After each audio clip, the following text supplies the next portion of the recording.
पहली रात हर इंसान को एक पत्नी चुनने का मौका दिया गया। कुछ ही देर में वहां सिर्फ 3 औरतें बची। एक जिसे सब फेल क्लोन कहकर ठुकरा चुके थे, दूसरी जिसके हाथ पैर संक्रमण से सड़ चुके थे, और तीसरी वो बर्फीली महिला कप्तान जिसकी शक्तियां जबरदस्ती छीन ली गई थी। अफसर ने मुझे घूरते हुए कहा, जल्दी चुन ले, वैसे भी कल युद्ध में मरना ही है। लेकिन मैंने मुस्कुराकर कहा, तीनों मेरी होंगी। मेरी बात सुनते ही सारे सैनिक हंस पड़े। एक साथ 3 बीमार औरतें। वाह रे फेलियर किंग, तू तो मरने से पहले भी कबाड़ ही चुन रहा है। उन्होंने गलत भी नहीं कहा। इस प्रलय की दुनिया में मैं आत्मघाती दस्ते का इकलौता इंसान था जिसके पास कोई सुपर पावर नहीं थी। लेकिन उन्हें क्या पता था, मेरे पास एक सीक्रेट सिस्टम है, फेवर सिस्टम। जितना मेरी पत्नियों का भरोसा और लगाव बढ़ेगा उतने मुझे इनाम मिलेंगे। और तभी सिस्टम ने अलर्ट दिया। तीनों महिलाओं में एस रैंक क्षमता पाई गई। सैनिकों की हंसी के बीच मैं उन तीनों को अपने शेल्टर में ले आया। जैसे ही अंदर पहुंचे, महिला कप्तान गुस्से से बोली, मर जाना मंजूर है, लेकिन मैं तुम्हारे साथ नहीं रहूंगी। पर मुझे कोई फर्क नहीं पड़ा, क्योंकि सिस्टम बता रहा था उसकी फेवर रेटिंग लगातार बढ़ रही थी। स्पष्ट था वो बस बाहर से गुस्सैल थी। मैंने तुरंत एक मेडिकल इंजेक्शन निकाला, क्योंकि फिलहाल उसी की फेवर रेटिंग सबसे ज्यादा थी। जैसे ही इंजेक्शन लगाया, सिस्टम की आवाज गूंजी, कैप्टन लिन की फेवर रेटिंग 100 पहुंची। रिवॉर्ड प्राप्त, एबिलिटी एक्टिवेशन सीरम। मैं मुस्कुराया, फिर बाकी दोनों के घाव भी साफ किए, और तभी मुझे एहसास हुआ हर इनाम उनकी बीमारी के हिसाब से था। मैंने बिना देर किए तीनों इंजेक्शन उनके शरीर में लगा दिए। अगले ही पल तीनों पूरी तरह ठीक हो गए, और उसी क्षण मेरी अपनी शक्ति भी जाग उठी। मेरी एबिलिटी थी अपनी पत्नियों की शक्तियां साझा करना। मैं मन ही मन हंसा। तीनों को चुनना मेरी जिंदगी का सबसे सही फैसला था।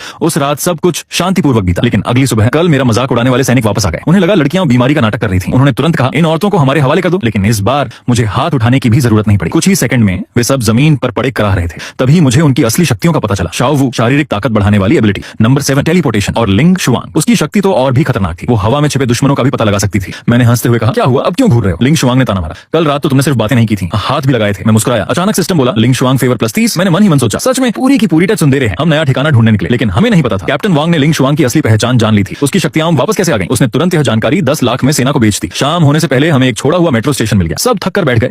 मैंने बैग से आधी ब्रेड निकाली। लिंग शुआंग बोली, इतने में क्या होगा, मैं और शाओ वो शिकार ढूंढ कर लाते हैं। मैं हंसा, रुको, मैंने अभी सब निकाला ही कहां है? और फिर मैंने बैग से लगातार सामान निकालना शुरू कर दिया। बीफ के डिब्बे, मिनरल वाटर, यहाँ तक कि शाओ की पसंदीदा चॉकलेट भी। सबकी आंखें फटी रह गई। ठंडा पानी। लिंग शुआंग दंग रह गए। इस दुनिया में बिजली नहीं तो बर्फ कहां से आई? मैंने कंधे उचकाए। ये है तुम्हारे पति की असली शक्ति। मेरे साथ रहोगी तो भूखी नहीं मरोगी। तीनों की फेवर रेटिंग तेजी से बढ़ गई। सिस्टम ने तुरंत नया इनाम दिया, डिफेंस इक्विपमेंट अनलॉक। मैंने बिना देर किए सबको नए हथियार और सुरक्षा उपकरण दे दिए। लेकिन तभी नंबर 7 ने अचानक सिर पकड़ लिया। अगले ही पल मेट्रो स्टेशन में सैनिकों की टुकड़ी घुस आई। सबसे आगे था कैप्टन वांग। वो चिल्लाया, लिंग शुआंग को हमारे हवाले कर दो वरना सबको मार देंगे। उसके पास एबिलिटी जैमर था। लेकिन अगले ही सेकंड शाओ ने उसे लात मारकर दूर फेंक दिया, क्योंकि उसकी ताकत शारीरिक थी। जैमर उस पर बेअसर था। वांग घबराकर चिल्लाया, गोली चलाओ, गोली चलाओ। लेकिन कुछ ही पल में उसके सारे आदमी हार चुके थे। वांग घुटनों पर गिर पड़ा। मुझे मत मारो, मैं सिर्फ आदेश मान रहा था। तभी वीडियो कॉल आया। स्क्रीन पर था सेना का कर्नल। वांग तुरंत बोला, अगर तुमने मुझे मारा तो पूरी सेना यहाँ आ जाएगी। लिंग शुआंग का चेहरा बदल गया। उसे सेना की क्रूरता अच्छी तरह पता थी। वो जानती थी हम उनका सामना नहीं कर पाएंगे। जैसे ही मैं आगे बढ़ा, उसने अचानक मुझे जोर से धक्का दे दिया और ठंडी आवाज में बोली, तुम मेरे लिए सिर्फ एक इस्तेमाल करने लायक इंसान थे, अभी यहाँ से चले जाओ। मैं समझ गया, वो मुझे बचाने की कोशिश कर रही थी, जानबूझकर खुद को मुझसे दूर दिखा रही थी। उसी वक्त सिस्टम ने विकल्प दिया। विकल्प 1, लिंग शुआंग को छोड़ दो, बदले में विशेष संसाधन प्राप्त होंगे। विकल्प 2,